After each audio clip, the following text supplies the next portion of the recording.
పవిత్రమైన వామన చరిత్రను విన్న జనమేజయుడు ఇలా ప్రశ్నించాడు: వైశంపాయన మహర్షి, విష్ణుదేవుడి అవతార కథలు ఇలా చెప్పారు, చాలా బాగున్నాయి. అయితే నా మనస్సు మళ్ళీ శ్రీకృష్ణుడి వైపుకే లాగుతుంది. మొదట మీరు చెప్పారు కృష్ణుడి కథలు, మళ్ళీ ఎందుకో కృష్ణుడి తట్టే వెళ్ళిపోతుంది. హరివంశాన్ని పూర్తి చెప్పారు, కానీ కృష్ణుడి సంగతే, కృష్ణుడే హరి, కానీ ఆ కృష్ణ అవతారం సంగతే నాకు వెళ్ళిపోతున్నది. పూర్వం ఒకసారి శ్రీకృష్ణుడు స్వయంగా కైలాస శిఖరానికి వెళ్ళి శంకర దర్శనం చేశాడని నేను విన్నాను. అంతేకాక శ్రీకృష్ణుడు శివుణ్ణి గురించి తపస్సు చేశాడని కూడా నేను విన్నాను. ఆ విధంగా హరిహరులు ఇద్దరూ కలుసుకున్నారని తెలిసి ఇంద్రాది దేవతలంతా అక్కడికి వచ్చి హరిహరులు ఇద్దరినీ ఏకకాలంలో పూజించుకున్నారని, ఏకత్వాన్ని కీర్తించారని కూడా విన్నాను. ఈ కథ సందర్భాన్ని సమగ్రంగా దయతో నాకు వినిపించు అన్నాడు. ఆ ప్రశ్నకు సంతోషించిన వైశంపాయనుడు తన కథనాన్ని ఇలా కొనసాగించాడు: జనమేజయ, నువ్వు అడిగిన సందర్భం చాలా రహస్యమైనది, పవిత్రమైనది. దాన్ని వింటేనే చాలు సమస్త శుభాలు కలుగుతాయి, స్వర్గం కూడా లభిస్తుంది. ఈ గాథలో అనేక ఉపనిషత్ రహస్యాలు నిగూఢంగా సమ్మిశ్రితమై ఉన్నాయి. అందుకే ఈ పరమ పవిత్ర గాథను గురు శుశ్రూష చేయని వారికి, తపస్సు చేయని వాళ్ళకి, పుణ్యశీలం లేని వారికి, అడగని వారికి చెప్పకూడదు. నువ్వు యోగ్యుడివి, ఇప్పుడు అడిగావు, అందుకే ఆ వివరాలు నీకు చెబుతాను, జాగ్రత్తగా విను. ఇది పరమరహస్యము. నరకాసురుడు మొదలైన ప్రధాన రాక్షసులను శ్రీకృష్ణుడు సంహరించడం పూర్తి అయిపోయింది కదా. శత్రువులు కొద్దిగా మాత్రమే మిగిలి ఉన్నారు. శ్రీకృష్ణుడు ద్వారకాపురంలోనే ఉంటూ భక్త పరిపాలన కార్యక్రమం నిర్వహిస్తున్నాడు. అలాంటి రోజుల్లో ఒకనాడు రుక్మిణీదేవి శ్రీకృష్ణుడితో కలిసి ఏకాంతంలో ఉన్న సమయంలో ఇలా ప్రార్థించింది: జగన్నాథ, నాకు ఒక విశిష్టుడైన పుత్రుణ్ణి పొందాలని ఉంది.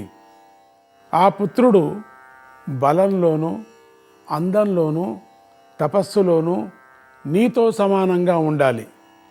యాదవులకు నాయకుడుగా ఉండాలి. సమస్త శాస్త్రాల్లోనూ, విశేషించి రాజనీతిలోనూ మహాపండితుడుగా ఉండాలి. దేవదేవ, నీకు సేవ చేసే దాసులకు ఏమి కోరితే అది ఇస్తున్నావు కదా. నేను నీ భక్తురాలనైతే, నా సేవ నీకు నచ్చితే నాకు అలాంటి పుత్రుణ్ణి ప్రసాదించు అని ప్రార్థించింది. శ్రీకృష్ణుడు ఆ మాటలు విని నవ్వి ఇలా అన్నాడు: దేవి, నువ్వు నాకు భక్తురాలివి అనటంలో సందేహమేమీ లేదు. అందుచేత నీ కోరిక తప్పకుండా తీరుస్తాను. పుత్రుడు అనే పదవి గొప్పది. పుత్, ఆ పదమే గొప్పది. పుత్ అనేది ఒక రకమైన నరకం. నరకం అంటే దుఃఖమే. దాని నుంచి తప్పించేవాడే పుత్రుడు. పుత్ అనేటువంటి నరకం నుంచి తప్పించేవాడు పుత్రుడు. నిజానికి భర్తే భార్య ద్వారా పుత్ర రూపంలో జన్మిస్తాడు. అలాంటి పుత్రుడు సత్పుత్రుడైతే తల్లిదండ్రులకి స్వర్గం లభిస్తుంది. వాడే దుష్టుడైతే నరకం వస్తుంది. కనుక చెడు పుత్రుడు పుట్టడం కంటే చెడు పుత్రులు, అసలు పుత్రులు లేకపోవడమే మంచిదేమో. కనుక ఉత్తమ దంపతులంతా మంచి పుత్రులనే కోరుకుంటారు. కానీ నువ్వు కోరుకున్న స్థాయిలో పుత్రుడు లభించాలంటే మాత్రం దానికి ప్రత్యేక తపస్సు చేయక తప్పదును. నువ్వు అడుగుతున్నావు కాబట్టి రుక్మిణి. అందుచేత నీ కోరిక తీర్చడం కోసం వెంటనే కైలాస పర్వతానికి వెళ్ళి శంకర భగవానుని గురించి తీవ్రమైన తపస్సు చేసి ఆయన దగ్గర నుంచి వరం పొందుతాను. తానే వెళ్ళి నేనే పొందుతానన్నాడు. శంకర భగవానుడి వరం ఉంటే గాని అంతటి సత్పుత్రుణ్ణి పొందడం సాధ్యం కాదు. ఈ తపస్సు చేయడం కోసం ముందు నేను బదరికాశ్రమానికి చేరుతాను. అది ఉత్తమ తపస్సులకు నిలయం. కొందరైతే తమ శరీరాన్ని అక్కడే వదిలి పెట్టాలనే దీక్షతో అక్కడికి వెళుతూ ఉంటారు. అది అంతటి మహాక్షేత్రం గనుక ముందు అక్కడికి వెళ్ళి అక్కడి నుంచి కైలాస పర్వతానికి వెళ్ళి శంకర భగవానుని అనుగ్రహం సంపాదిస్తాను. నీ కోరిక తప్పకుండా తీరుతుంది అన్నాడు కృష్ణుడు. మర్నాడు తెల్లవారిపోయింది. కృష్ణుడు అగ్నిహోత్రానుష్ఠానాది నిత్య కర్మలను పూర్తి చేసుకున్నాడు.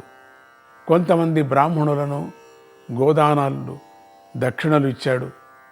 తన సభా మంటపానికి చేరాడు. ఆనాడు ఆయన సభకు బలరాముణ్ణి, సాత్యకిని, కృతవర్మను, శుకసారుణ్ణి, ఉగ్రసేనుణ్ణి, మంత్రి అయిన ఉద్ధవుణ్ణి కూడా ఆహ్వానించాడు. ఆ సభలో శ్రీకృష్ణుడు ఇలా ప్రసంగించాడు. యాదవ శ్రేష్ఠులారా, నా తండ్రికి మిత్రుడైనవైన ఉద్ధవ, మీరంతా నా మాటలు కొంచెం శ్రద్ధగా వినండి. నేను చిన్నప్పటి నుంచి పూతనా సంహారం నుంచి ప్రారంభించి అనేక మంది రాక్షసుల్ని, శత్రురాజుల్ని సంహరించిన విషయం మీకు తెలుసు. ఇన్ని సంహారాలు చేసిన నాకు రాజ్యాకాంక్ష లేనే లేదు. నేను ఉగ్రసేన మహారాజు గారికే పట్టాభిషేకం చేసినటువంటి సంగతి మీకు అందరికీ తెలుసు. మన శత్రువుల్లో ఇంకా కొద్దిమంది మిగులున్నారు. వారిలో నరకాసురుడి మిత్రుడైన పౌండ్రక మహారాజు బలిష్ఠుడు. ఇతడెప్పుడూ నా మీది వైరంతోనే నా లోపాలు ఎక్కడ దొరుకుతాయా అని వెతుకుతూ ఉంటాడు. అతడి విషయంలో మనమంతా జాగ్రత్తగా ఉండవలసింది. నేనిప్పుడు కొన్ని కారణాల వల్ల కైలాసానికి వెళ్ళి శంకరదేవుడి దర్శనం చేయాలనుకుంటున్నాను. నేను నగరంలో లేనని తెలిస్తే ఆ పౌండ్రకుడు మన నగరం మీదికి దండెత్తే అవకాశం ఉంది. దండెత్తేటువంటి అవకాశం చాలా ఉంది. కనుక మీరంతా ఆయుధాలు ధరించి అప్రమత్తులై నగర రక్షణ చేస్తూ ఉండాలి. కోట ద్వారాలను మూసి ఉంచండి. మన పోకలకు కూడా ఒకే ఒక ద్వారాన్ని వాడండి, చిన్న ద్వారం.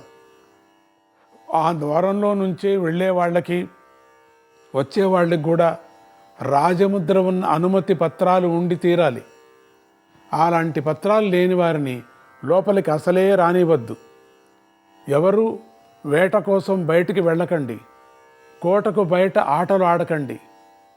కొత్త ముఖాలు ఏవైనా కనిపిస్తే జాగ్రత్తగా పరిశీలించండి. నగర రక్షణకు ఇంకా అవసరమైన జాగ్రత్తలు అన్నీ తీసుకోండి. సాత్యకి, నువ్వు వీరుల్లో శ్రేష్ఠుడివి. నువ్వు నిరంతరము కవచం ధరించి ఆయుధాలు దగ్గర పెట్టుకొని నిత్యము యుద్ధానికి సిద్ధంగా ఉండు. రాత్రిపూట నిద్రమాని నువ్వే స్వయంగా కాపలా కాయి. నేను వచ్చేదాకా శాస్త్ర చర్చలు మొదలైనవి మానేసేయి. నగర రక్షణ బాధ్యతను స్వీకరించు. ఈ నగరం నవ్వుల పాలు కాకుండా చూడు అన్నాడు కృష్ణుడు.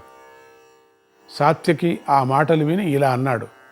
శ్రీకృష్ణ, నువ్వు నిశ్చితంగా నీ పని మీద వెళ్ళు. నేను బలరాముడికి బంటులాగా పనిచేస్తాను.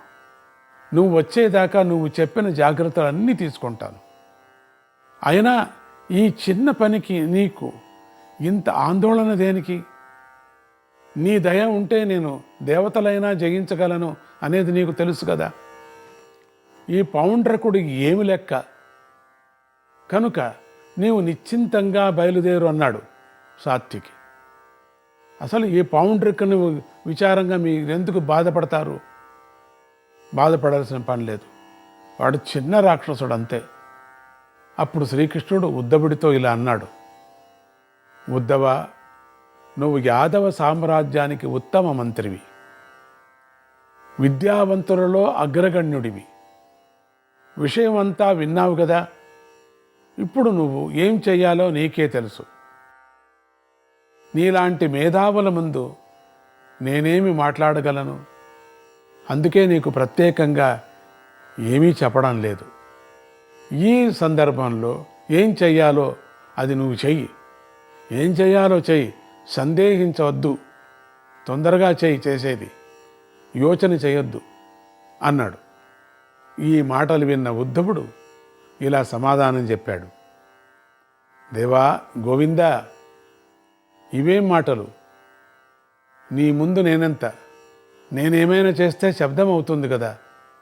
నీ మాటలు నా మీద నీకు గల ప్రీతిని వ్యక్తం చేస్తున్నాయి. అంతే. విద్యలకు రాజనీతికి నిన్ను మించిన నిధి ఇంకెవరున్నారు? బ్రహ్మవేత్తలే నీ గురించి మాట్లాడుతూ ధ్యాతవు, ధ్యానానివి కూడా నువ్వే అని చెబుతున్నారు వాళ్ళు. యాదవులకే గాక దేవతలకు కూడా నువ్వే నిజమైన రక్షకుడు. అందరి చిన్న చిన్న పురుగులకి ఎలకలకి కూడా ఆయనే రక్షకుడు. అటువంటిది వినటానికి ఎక్కడెక్కడి నుంచినో జీవులు ఆ పరమాత్ముడి కథ వినటానికి వస్తూ ఉంటారు కదా. నీ కథ వినటానికి వస్తూ ఉంటారు, నీ శక్తి వినటానికి వస్తుంటారు, అందరూ వస్తూ ఉంటారు. అంటే సమస్త జీవులు అని అర్థం అక్కడ. అటువంటి నీ ముందు నేనెంత? మొత్తం ప్రపంచమంతా నీ సంగతి వింటూ ఉన్నది. నా పాండిత్యం ఎంత, నా రాజనీతి ఎంత, నీ ఆజ్ఞను నేను శిరసా వహిస్తున్నానని చెబుతాను. మరో మాట మాట్లాడను అన్నాడు. ఆ తర్వాత శ్రీకృష్ణుడు ఆ సభలోని ఇతర యాదవ వీరులకు కూడా ఇలాంటి జాగ్రత్తలే చెప్పాడు. ముఖ్యంగా తన అన్నగారైన బలరాముడికి ప్రార్థనాపూర్వకంగా మరిన్ని జాగ్రత్తలు చెప్పి ఇక తన కైలాస పర్వత ప్రయాణానికి సిద్ధమయ్యాడు. ఎందుకో ఇన్ని జాగ్రత్తలు చెబుతున్నాడంటే ఏదో అనుమానంగా ఉంది మనకు. ఉండని. ఈ విధంగా నగర రక్షణకు కావలసిన ఏర్పాట్లన్నీ చేసుకున్నాక శ్రీకృష్ణుడు గరుత్మంతుడిని స్మరించాడు. వెంటనే అక్కడికి గరుత్మంతుడు వచ్చి వాలాడు. గరుత్మంతుడు వస్తూనే మోకాళ్ల మీద వంగి శ్రీకృష్ణుడికి నమస్కరించి నమో నమః నమో నమః అంటూ వందనాలు చేశాడు. శ్రీకృష్ణుడు గరుత్మంతుడికి స్వాగత సంకేతంగా అతడికి ఒకసారి తాకి, గరుడా, నేను త్వరగా కైలాసానికి వెళ్ళి శివుణ్ణి చూడాలనుకుంటున్నాను అన్నాడు. గరుత్మంతుడు చిత్తం స్వామి అంటూ ప్రయాణానికి సిద్ధంగా నిలబడ్డాడు. శ్రీకృష్ణుడు గరుత్మంతుడి మీదకెక్కి దగ్గరలో ఉన్న యాదవులకు మీరు ఉండండి అని చెప్పి గరుత్మంతుడిని బయలుదేరమన్నాడు. గరుత్మంతుడు తన రెక్కల గాలితో సముద్రాన్నే కాక దగ్గర ఉన్న పర్వతాలను కూడా కంపింపజేస్తూ వేగంగా ముందుకు సాగాడు. శ్రీకృష్ణుడు అలా కైలాసానికి బయలుదేరేసరికి ఆకాశంలో దేవతలు, గంధర్వులు, ఋషులు, సిద్ధులు, చారణులు మొదలైన వారు నమస్కారాలు పెట్టుకుంటూ స్వామి వెంట ఆకాశంలో నడిచి ఆయన్ని రకరకాలుగా స్తోత్రం చేయసాగారు. శ్రీకృష్ణుడు వాళ్ళందరినీ వెంట పెట్టుకొని హిమాలయంలోని బదరికావనానికి చేరాడు. దానినే బదరికాశ్రమము అని కూడా అంటారు. దాని మహిమను గురించి పెద్దలు అనేక గాథలు చెబుతూ ఉంటారు. ఉదాహరణకు, పూర్వం శ్రీ మహావిష్ణువు అక్కడే 10,000 ఏళ్ళు తపస్సు చేసి తనను తాను నారాయణ మహర్షిగా, నరమహర్షిగా విభాగం చేసుకున్నాడని దేవేంద్రుడు పూర్వము వృత్రాసురుణ్ణి సంహరించి ఆ బ్రహ్మహత్య పాతకం పోయేందుకోసం అక్కడే 10,000 ఏళ్ళు తపస్సు చేశాడని, శ్రీరాముడు రావణాసురుణ్ణి సంహరించి ఆ పాపం పోవటం కోసం ఇంద్రుడి సలహా మేరకు అక్కడే తపస్సు చేశాడట. గంగానది ఆ ప్రక్క నుంచి ప్రవహిస్తూ ఉంటుంది. ఎంతోమంది సిద్ధులు, మహర్షులు ఇక్కడే తపస్సిద్ధి పొందారు, ఇప్పటికీ పొందుతూనే ఉన్నారు. అనేక మంది మహర్షులు అక్కడే కావాలని అనేక యజ్ఞాలు చేస్తూ ఉంటారు. అంతెందుకు, ఈ క్షేత్రాన్ని స్మరిస్తే చాలు స్వర్గం లభిస్తుందని పెద్దలు అంటున్నారు. అక్కడ శత్రువులు కూడా మిత్రులైపోతారు. ఎంతో పుణ్యం ఉంటే కానీ అక్కడ నివాసం చేసే అదృష్టం పట్టదు. దేవతలు పూర్వం అక్కడ తపస్సు చేసే వైకుంఠానికి ప్రయాణం చేయగల శక్తిని సంపాదించారు. అటువంటి ఆ బదరికావనంలో ఒక మునిపల్లెకు శ్రీకృష్ణుడు చేరాడు. మునిపల్లె అంటే కొంతమంది మహర్షులు కలిసి దూరంగా పర్ణశాలలు వేసుకొని జీవించే గ్రామం వంటి ప్రదేశం. శ్రీకృష్ణుడు అక్కడికి చేరేసరికి సూర్యాస్తమయ సమయం అయింది. అందుచేత అక్కడ ఉండేటువంటి మహర్షులు చాలామంది తమ అగ్నిహోత్రశాలలో అగ్నులను జ్వలింపజేసి హోమాలు చేసే ప్రయత్నంలో ఉన్నారు. మరికొంతమంది మహర్షులు సంధ్యాకాల సమాధుల్లో మునిగి ఉన్నారు. మరికొంతమంది మహర్షులు శ్రీకృష్ణుడినే ధ్యానిస్తున్నారు. పక్షులు కిలకిల రావాలు చేస్తున్నాయి. విద్యార్థులు ఆవులకు పాలు పిండుతున్నారు. అటువంటి పవిత్ర సమయంలో ఋషిగణ దేవతాగణ సమేతుడై శ్రీకృష్ణుడు అక్కడ దిగేసరికి అగ్నిహోత్రాలు చేసుకుంటున్నటువంటి మహర్షులంతా శ్రీకృష్ణుడిని గుర్తించి త్వరగా తమ హోమాలు పూర్తి చేసి పరుగున అందరూ స్వామి దగ్గరికి వచ్చి అర్ఘ్యపాద్యాదులిచ్చి స్వాగతాలు పలికారు. నారాయణ నారాయణ హరే కృష్ణ.